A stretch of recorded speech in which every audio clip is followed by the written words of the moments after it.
arguably some of the biggest news that happened during the offseason was that Bill Belichick took the job at North Carolina. I think it's interesting here, Joe, because you have arguably the one of, if not the best head coaches in NFL's history, him and Tom Brady and the dynasties that they went on. I don't want to really rehash what happened in New England. Everybody pretty much knows. But now has made his way into the college ranks and is the head coach of North Carolina. Brings over his son, who changed a position group from 120s into the number one overall unit in the country. Joe, what is the realistic expectations for Bill Belichick going into year one at North Carolina?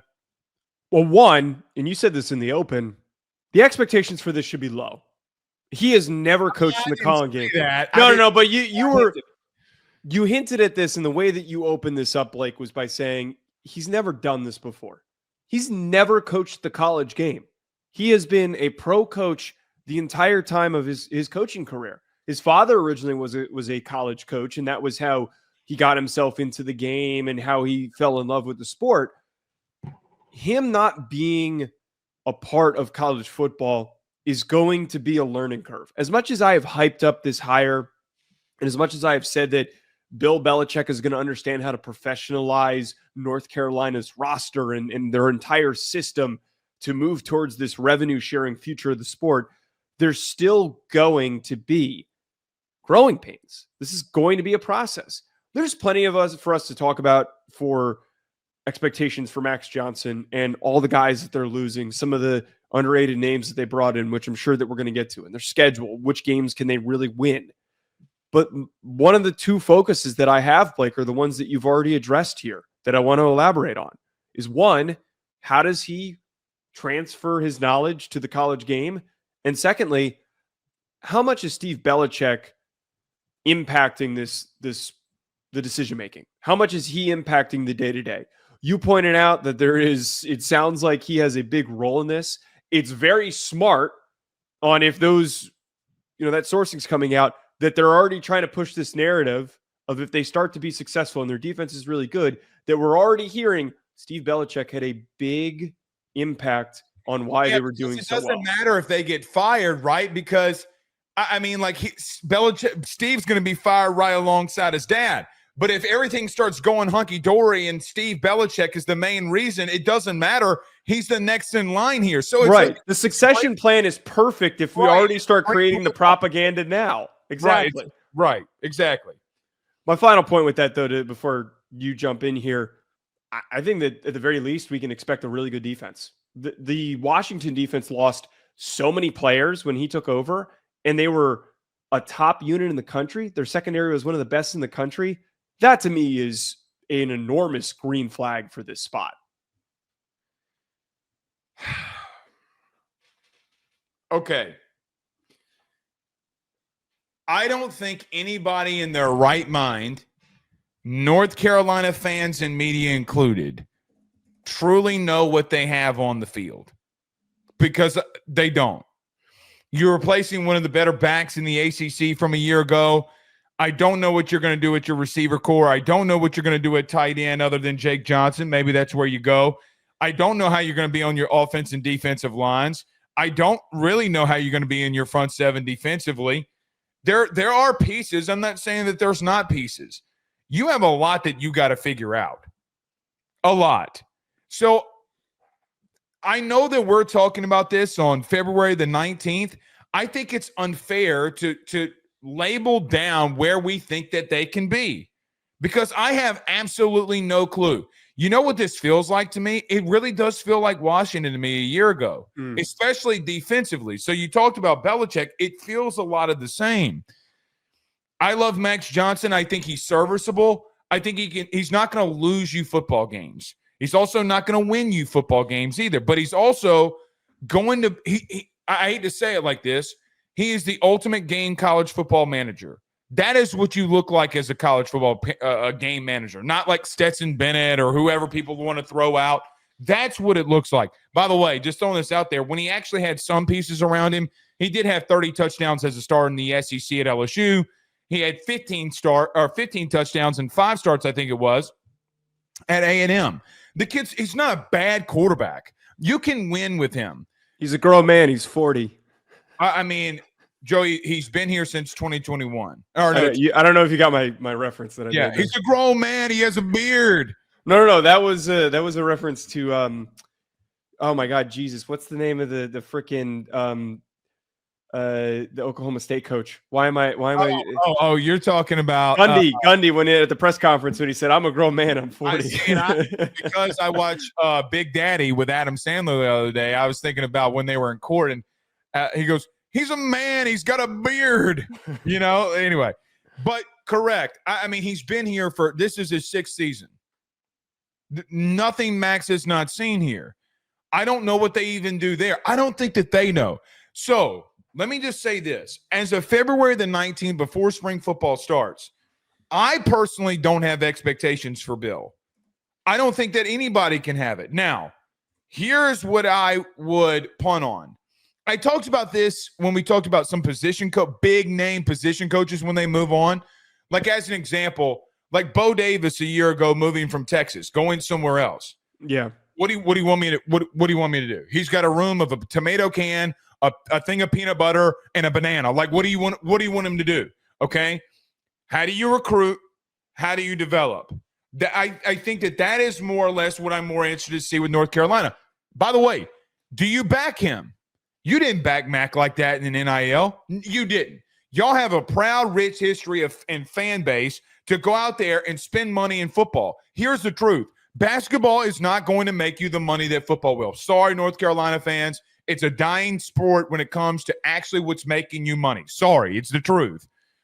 You got to go all in here. You got to give it time. Joe, I think that for what it's worth, though, I need to mention this. I don't think Bill's going to run out of energy. He's just a football guy, right? Like, I mean, he's not like Mac. He's not going to just run out of energy. You fired one 70-year-old coach to go get another. I do think Steve is going to run the day-to-day here. There's a lot that's got to go into this. But here's the problem that I keep getting to when I talk about Belichick. They're in the ACC. I saw a G5 program in SMU, a G5 program, go in the ACC and literally get to the conference championship game. Everything's wide open to me because I don't think they have more talent than a G5 program. They do. You can't. And with Bill and the way that they'll develop, I think they can be serviceable. It's wide open to me. Now, we can make the argument about Miami and Florida State and Clemson. That's fine. Let's have those arguments. Joe, a G5 program winning the ACC and won. That is insane to me. Well, and the big reason why. Well, they didn't win the ACC. They lost in the conference championship game, but they had the best regular season record. One of the best games in the ACC. Say that again. They won 11 games in the ACC. I mean, like their success. A big reason part of it is because they had a really easy opening schedule. Well, they didn't have to face Miami during the regular season. They didn't have to face Clemson during the regular season. The hardest game that they had was Louisville in the ACC. This is where we can actually maybe form an argument that North Carolina could be a hot team in 2025. Because if you look at their schedule, it's overall, it's quite favorable. The hardest matchups that they see that are in conference, here are the 3 hardest ACC teams that they see. Clemson, which I think is a guaranteed loss.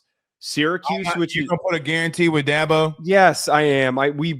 I am in February, feel very good about that Clemson team. I know that plenty of things can change. My perspective and my takes could change on that, but they're better than this UNC team.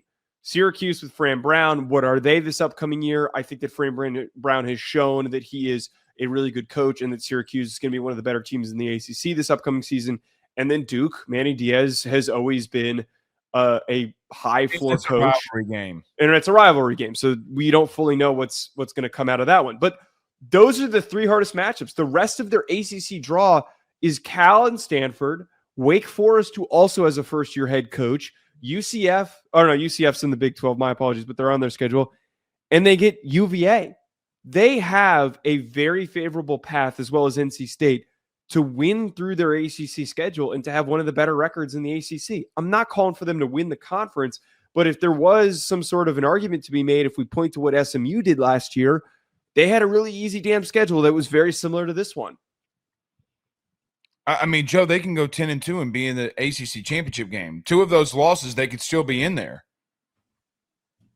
Yeah, I mean, like it's not out of the realm of question. Now, or they could be 9-3 and be in there. Look at Clemson. I mean, like, listen, man, there's no expectations for me. I don't think that there right now should, before spring, be any expectations. 0. No. I mean, Max isn't going to be there. What do you look like at quarterback? By the way, can you run the football? I'm going to say this. I mean, who was your boy that went to Vegas, the coordinator that left Patriots? He was the head coach. He got fired. He's back now as their OC. Josh McDaniel. Josh McDaniels, yeah. Let's call a spade now. I love Bill. I think defensively, it doesn't get better. Joe, offensively, when Tom left, they fell off an outright cliff. Like, I mean, he couldn't respond. Well, wait. I would push back slightly. They got out of Mac Jones way more than they should have gotten out of Mac Jones, and they were so much so he was a Pro Bowler. Mac Jones was a Pro Bowler. The minute that Josh McDaniels left for the Raiders job was when he fell off of a cliff, and then that was when the Patriots completely collapsed. But that's my point. He couldn't adjust. I mean, look, Trevor Lawrence gets hurt in the middle of the season. Mac Jones comes in, had 3 straight games with 3 passing touchdowns in Jacksonville. I mean, they cut him, and then he went to Jacksonville and got better. Well, I think they traded him, but you're right. It's okay. Their offensive inconsistency. Yeah, that has been a problem. The only real elite offensive coordinator that he had was Josh McDaniels. So I think you bring up a good question: is what are we going to get out of this UNC team offensively? Are they actually going to be able to stress defenses? Probably not in year 1, but that is going to be one of the bigger hurdles for the future. Is how good are those coordinator hires going to be? And listen to me now. College football is not the same in reference to one massive thing. In the NFL, you can go 12 personnel and go 37-38 zone. Okay? You can go under center and do that. The teams that do that in college football are very rare. Kids aren't taught it. Like, Joe, I'm not going to call it the players. I was at an SEC practice this past spring. Okay, not this upcoming spring, but last spring. They go doubles, double stack left, double stack left. Everybody's looking around. Joe, in our day, that's like, hey, big dog, that's 2 tight ends. Yeah. Right? Like, I mean, they're not taught. It's a different game. Now, I'm not saying it can't work. Do you have the O-line to go ground and pound, go play action? Like, if that's the style, you got to be a little bit more different in college than you are in the pros. It's a different overall game. Now, defensively, listen, man, defenses will travel. You can teach, you can develop, you can scheme. We saw Steve do that in Washington. It's just, look, again, as I've kept saying, there's so many question marks that are going to be had here that I can't make a determination in year 1 what I expect. Long term, Joe, I got to be honest. Long term, I don't feel good about it either because I think he's if he has success, he'll go back somewhere else. That's how I feel. I understand that concern, but the way that I look at this, and it's in line with what I brought up at the beginning. Steve Belichick, if their defense is really good early on, and that is what they lean on, a conference that doesn't have a lot of really stout defenses, if they play just really good defense in year 1, and eventually Bill retires in 3 years, he moves back to the NFL and wants to try it one more time, whatever happens in the next couple of years for this long term, this clearly was done deliberately to give Steve Belichick the reins at a certain point. So if the defense looks really good, that to me is the foundation for them to eventually have longer term success. I think that Steve Belichick had been given an unfair light for what he was as a coach, because I think it was very easy just to play this is Bill's son. he's not as brilliant as his dad. What is he actually? We shouldn't give him the credit that he deserves. A lot of people question if he was actually good enough of a defensive coordinator to lead Washington this past year. I think last year we were proven that at the college level, he can be a hell of a good DC. And if things start off strong just on the defensive side of the football, I think that's enough evidence for me, Blake, to feel good about the direction of this thing going forward, because his influence on the area that he's hyper-focused on, it's producing success. That's what I need to see in year one. That's like the main thing that I am locked in and focused on. Got to pass the 50-yard line, big dog. I mean, they're losing O'Marion Hampton. They lost their best offensive lineman in Howard Sampson in the portal. And then it's a great point.